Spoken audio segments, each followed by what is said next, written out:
All right, welcome everybody. My name is Lisa Stenerson Kramer. This is Luna, and this is my husband, Scott Kramer, and this is the Devoted Dad podcast. So, thank you so much for joining us again today. So, what should we talk about today? I've got an idea. You want to hear it? Okay, Okay. let's hear it. So, I'm thinking a lot of people are thinking about leadership right now.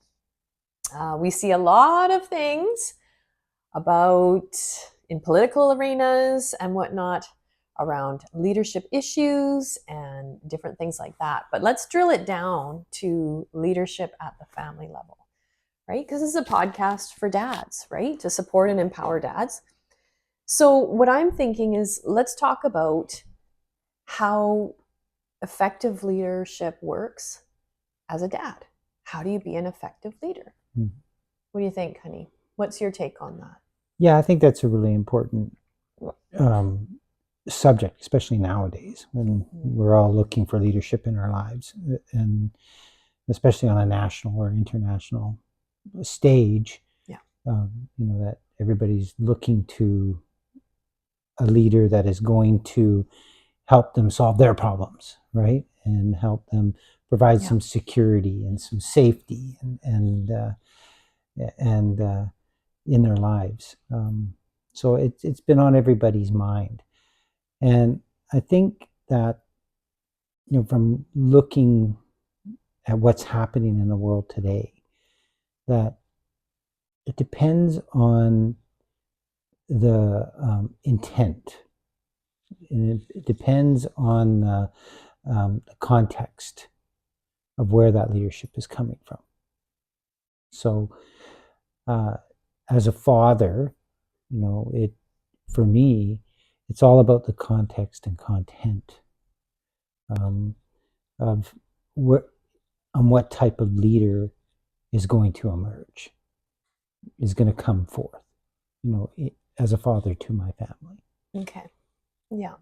Mm-hmm. So whether dads realize it or not, usually they're the tip of the spear, right? In the family. Mm-hmm. And everything eventually kind of lands on them, Mm-hmm. right? So leadership is very, very important, right, for dads. And but it's also very difficult as well, right? So I'm just thinking about, in your life when you had the girls come and live with you full time, right? And how you were able to kind of establish that leadership with the girls. So, do you want to talk a little bit about that? Well, I mean, coming from a very horrifying and terrifying situation, it would have been very easy to fall in a state of fear. And if I fell in extreme grief, and if my context was, or my intention, which was to try to control an outcome, and I was afraid of a plethora of different outcomes, then out of that energy of fear or anxiety or anger, I could have easily put myself into a controlling type of nature as a leader, controlling every movement, or what they say and what they do, and because I was afraid of whatever the outcome was going to be with the remainder of my family at that time. So the type of a leader that would have emerged, in that dramatic situation, would have been a leader of control, domination, anger, resentment, fear, and hurt and pain. So I don't think that would have been very constructive to our lives. And I think it would have been set up an environment of conflict and chaos within our family. So, like you say, I mean, it was a really extreme situation you guys were dealing with, Mm-hmm. right? And if it was kind of just left to run on default, you, like you say, if you hadn't really examined yourself, you probably would have gone into that control place. Mm-hmm. But it sounds like you realized, okay, I am the leader. I am going to have to be mindful and intentional about how I actually Mm-hmm. want to lead, right? And, you know, dads have a lot of things on them. They're busy. You know, there's a lot of stressors, right? But their role as a leader is so foundational, right, Mm-hmm. for the family, that it is worth taking a bit of time, Mm-hmm. right? Would you say, like, it is worth taking, you know, a little bit of time and just really going within and thinking, okay, how am I going to lead, Mm-hmm. right? What is sort of the motivation here? And I like how you talk about, you know, wanting a certain outcome, and Mm-hmm. how you realized that if you were going to push for certain outcomes, that wasn't going to work. So Yeah. just flesh that out a little bit. Well, you know, in that situation, you know, I made a decision to approach it from a higher place. You know, I intuitively knew that I needed to change my perception of the situation and how I was going to approach it. And I couldn't approach it with fear or grief or anger. I knew that I had to look at my daughters and say, okay, I need to approach this from a place of love. And I made a decision that all of my emotions and actions and thoughts were going to come from the context of love, you know, for my children. I was going to be, and I had to, within myself, redefine what does love mean, you know, for myself and my family. And what does that mean to me as a father and as a man? So I needed to identify what that was. You know, was it a warm and fuzzy romanticized feeling within myself, or was it a state of being? And what I found that the state of being of love for me as a leader was someone that was going to be aware, present, and give my undivided attention to what is right now. I needed to be keenly aware of the situation, give it my undivided attention. And I had to be present for my daughters.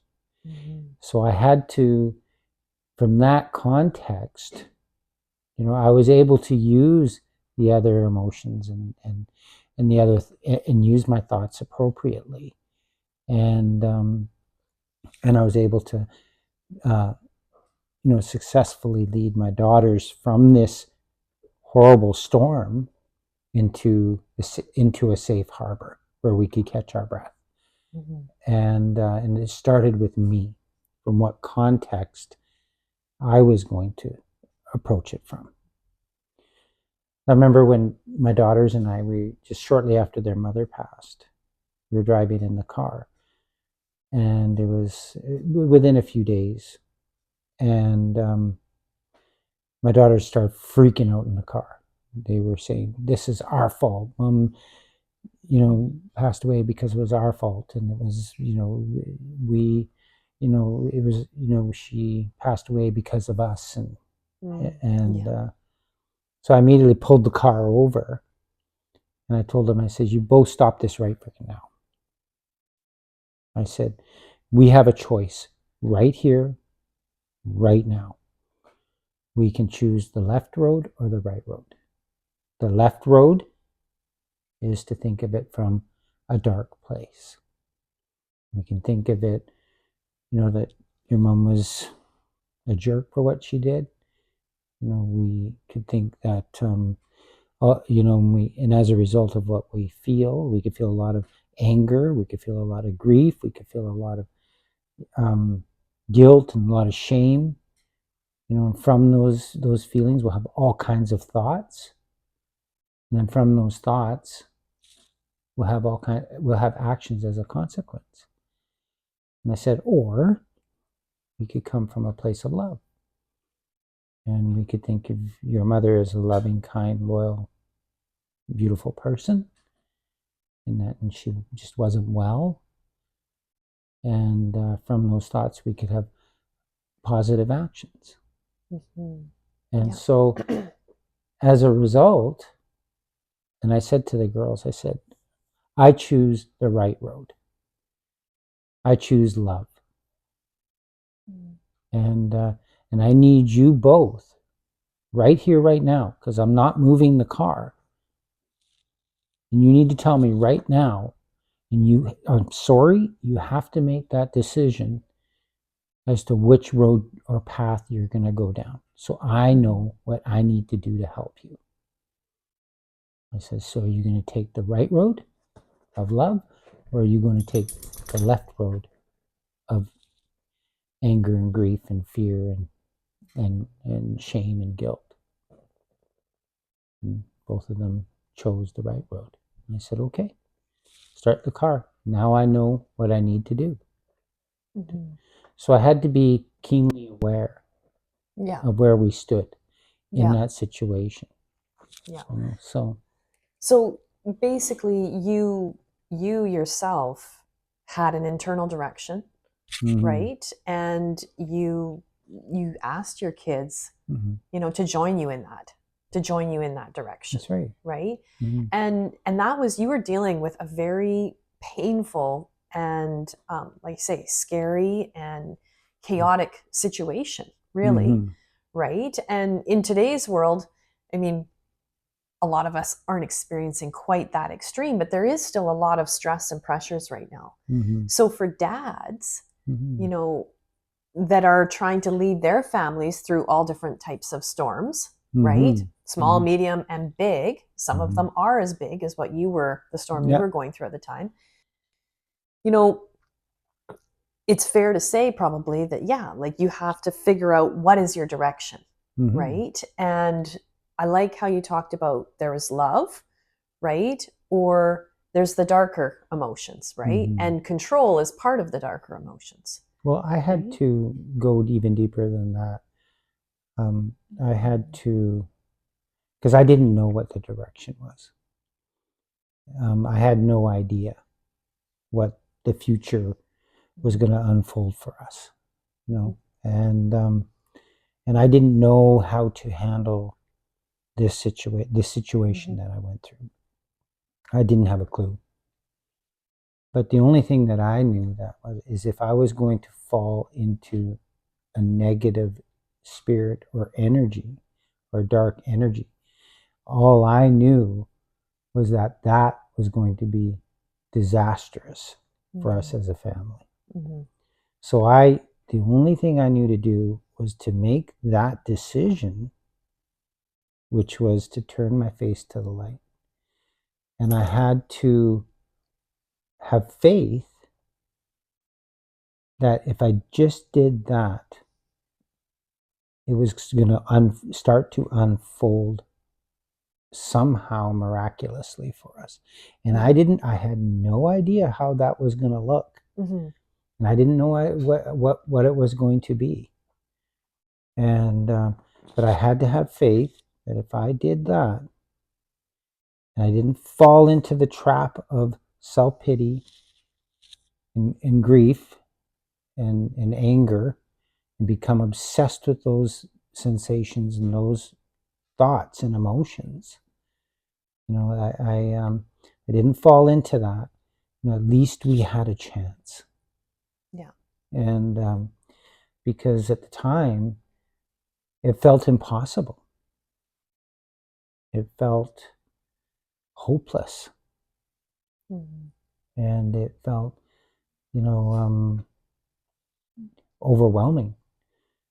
So at an extreme level.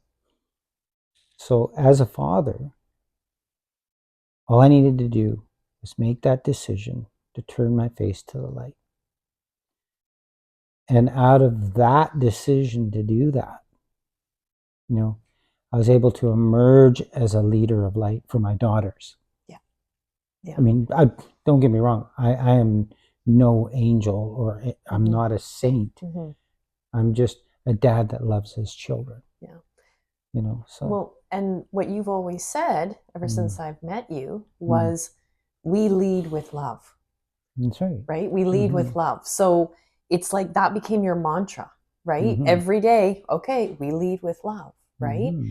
And I think that's something that, dads could do today, right? Just if they're not sure, what should I do in this situation, right? Okay, well, let's lead with love.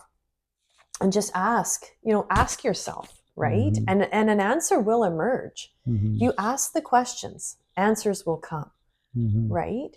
So for dads right now, with their leadership, because as we said, they really are the tip of the spear, right? Where they go, really, the rest of the family will go, right? So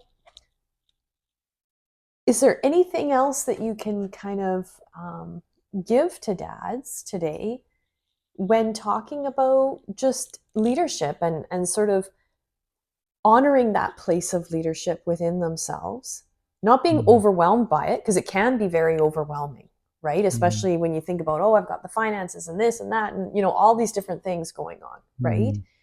But, is there anything else that dads can do in addition to, like you say, like just kind of making a decision, what place am I going to lead from, right? Any other thing that you might want to say to dads today, just about leadership right now? I think with fathers, I think we need to kind of let go. Okay. Let go of any ideas, beliefs, positions, thoughts, emotions, and what we think is the solution. I think that we need to allow life to unfold. Set reasonable boundaries. Reasonable expectations. We need to, kind of like in hockey, you got to kind of. I think the Vancouver Canucks lost the Stanley Cup in 2010 because they were on the verge of winning it, but they ended up gripping their sticks too tight. They wanted to control the outcome rather than just be loose and play the game and go on to win the cup, right? So, and they choked. So I think that with dads, it's about loosening your grip on the stick. Play the game. You're in it to win it, but stop trying to control it. Stop thinking about it. Stop getting caught in your head and psyching yourself out by trying to control the outcome.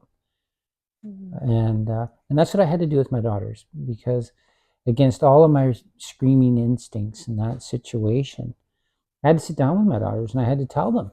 I said, listen, you know what? You be you and I'll be me. Me, I'm going to work on myself. I'm going to go to counseling. I'm going to do all of these different things to make myself a better person. And you're welcome to join me if you want. Just remember that everything that you do has a consequence. And that you're free. If you make a decision to go do drugs over this, there's a consequence. If you go make a decision to get a crazy boyfriend, you have to live with that, not me. You decide not to go to college or get an education, you have to live with that, not me. Because I'm going to go enjoy fishing. I'm going to enjoy working. I'm going to help people. I'm going to do all these things. You're welcome to join me. But just remember, the decisions you make has consequences. And if you decide to move out and get an apartment, you have to live with that, not me. If you want to do drugs, you have to live with that, not me. You get pregnant, you have to live with that, not me. You get an STD, you have to live with that. I don't. So you're free to do that. But just all I can say is just make the right decision for yourself. What are you going to choose for yourself? It's up to you. Mm. And so it was kind of a different approach. It took a little bit of faith to be able to step back, allow them. They were teenage girls, 15 and 17 at the time.